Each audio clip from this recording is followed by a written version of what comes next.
আসনে পেশ করতে পারবে না। এইটা যদি ব্যাখ্যা করে বলেন তাহলে কি মমতা বন্দ্যোপাধ্যায় কি মুখ হওয়া উচিত? দেখুন, ইন্ডিয়া জোট এটা একটা বিশ্বাসযোগ্য চেহারা। অতীতেও অনেক দল তারা একজোট হয়েছে, কিন্তু তারা একটা দীর্ঘমেয়াদী বিশ্বাসযোগ্য বিকল্প জোট দিতে পারেনি। ফলে অতীতের ভুল থেকে শিক্ষা নিয়ে এবারের জোটটা হবে। তো সুতরাং তিনটে রাজ্যে যেভাবে কংগ্রেস হেরেছে, ওটা তো কংগ্রেসের একার হার। নিজেরা লড়তে গেছিল, একা একা লড়তে গেছিল, ইন্ডিয়া স্পিরিটটা নিয়ে যায়নি। বাকি মমতা বন্দ্যোপাধ্যায় এবং বাকি যে সিনিয়র লিডারশিপ আছেন, তাদের মুখগুলোকে সামনে রাখলে যতটা শক্তিশালী হতো, যে স্পিরিটটা থাকতো, সেটা হয়নি। ফলে ইন্ডিয়া জোট যদি মমতা বন্দ্যোপাধ্যায়কে 7 বারের সাংসদ, 4 বারের কেন্দ্রীয় মন্ত্রী, তার মধ্যে 2 বার রেলমন্ত্রী, 3 বারের মুখ্যমন্ত্রী, এবং যার স্কিমগুলি সারা ভারতবর্ষ নকল করছে, কেন্দ্রীয় সরকার ফার্স্ট প্রাইজ দিচ্ছে, আর অন্যান্য রাজ্যে ভোটের সময় অন্য দলগুলো মমতা বন্দ্যোপাধ্যায় স্কিমগুলোকে নকল করে বলছে আমরাও করব। তো মানুষ জেরক্স নেবেন কেন? মানুষ তো অরিজিনাল চাইছেন, দেশের মানুষ।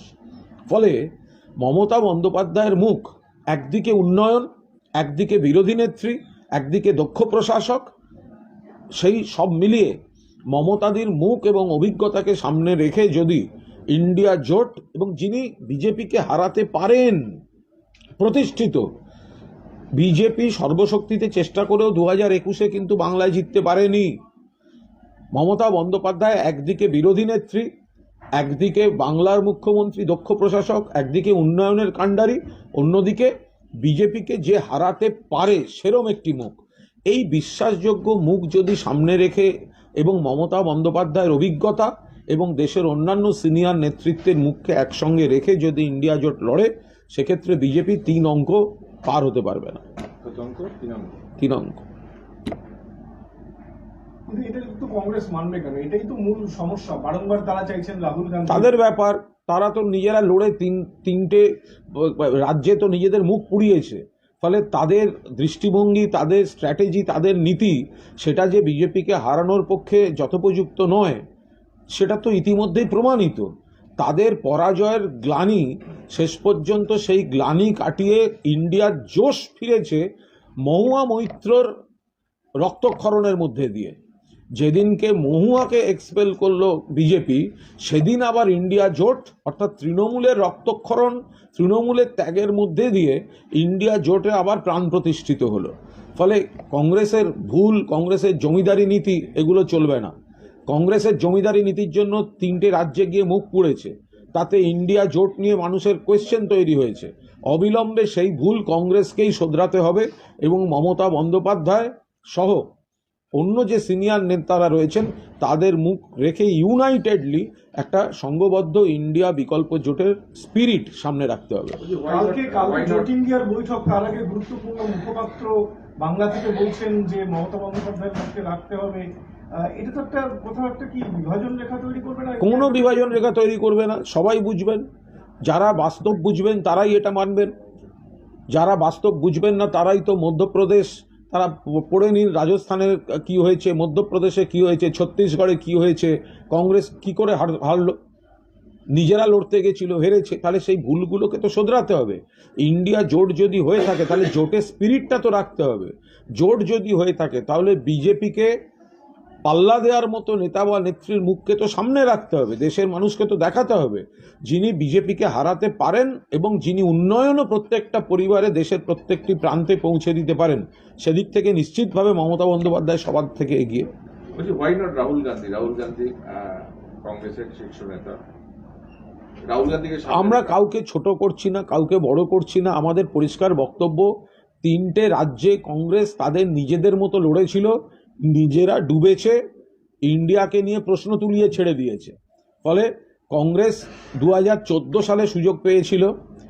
2014 সালে ডক্টর মনমোহন সিংকে সরিয়ে রাহুল গান্ধীকে সামনে এনেছিল কংগ্রেস, এবং ইউপিএ সরকার হেরে গিয়ে নরেন্দ্র মোদীর নেতৃত্বে বিজেপি সরকার এসেছিল। 2019 সাল কংগ্রেস নেতৃত্ব দিতে গিয়ে এই হাল করেছিল যে আরও বেশি সাংসদ নিয়ে ফিরে এলেন নরেন্দ্র মোদী। ফলে 2024 সালে কংগ্রেসের জমিদারি মানসিকতা ছেড়ে কংগ্রেসকে অবশ্যই লাগবে, কংগ্রেসকে বাদ দেওয়ার কথা কেউ বলছে না, কিন্তু কংগ্রেস প্রকৃত জোটের স্পিরিটে জোটকে নেতৃত্ব দিতে ব্যর্থ হচ্ছে।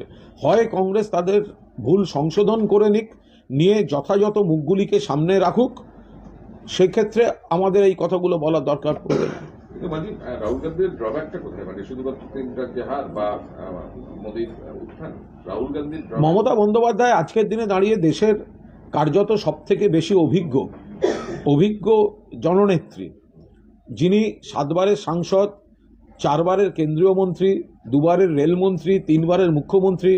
ফলে নিশ্চিতভাবে সংখ্যাতত্ত্বের পাশাপাশি এই অভিজ্ঞতাগুলো কাজে রাখবে। মনে রাখবেন, এর আগে যখন জ্যোতি বসুকে প্রধানমন্ত্রী করার কথা হয়েছিল এবং কংগ্রেসও বাইরে থেকে সমর্থন দিয়েছিল, জ্যোতি বসুর পার্টির এমপি কিন্তু কংগ্রেসের থেকে বেশি ছিল না, কিন্তু জোট সরকার চালানোর অভিজ্ঞতা এবং ব্যক্তি জ্যোতি বসুকে সেদিনকে বিবেচনা করা হয়েছিল। তো এখানেও ব্যক্তি মমতা বন্দ্যোপাধ্যায় সারা দেশের সব নেতা নেত্রীদের মধ্যে এগিয়ে রয়েছেন। ফলে খুব স্বাভাবিকভাবেই যখন জোটের প্রশ্ন আসে, তখন কাকে সামনে রেখে বা কাদের সামনে রেখে বিজেপিকে হারানো যায়। মমতা বন্দ্যোপাধ্যায় নিজে কোনো পদের জন্য লড়ছেন না, কিন্তু মমতা বন্দ্যোপাধ্যায়ের মুখ সামনে রাখলে এই জোট আরো বিশ্বাসযোগ্য চেহারা নেবে। মমতা ভার্সেস মোদি, এই কথাটা আপনি কি জোট যদি সামনে রাখে তো আমরা তো বলছি ব্যক্তি নয়, আমরা তো বলছি ইন্ডিয়া ভার্সেস বিজেপি এবং এনডিএ। ফলে ইন্ডিয়া জোটকে আমরা সামনে রাখছি, জোট ইন্ডিয়া লড়ছে। জোটের স্পিরিটটাকে ঠিক রাখতে মমতা বন্দ্যোপাধ্যায়ের মতো সিনিয়র এবং দক্ষ যোগ্য মুখকে সামনে রাখতে হবে।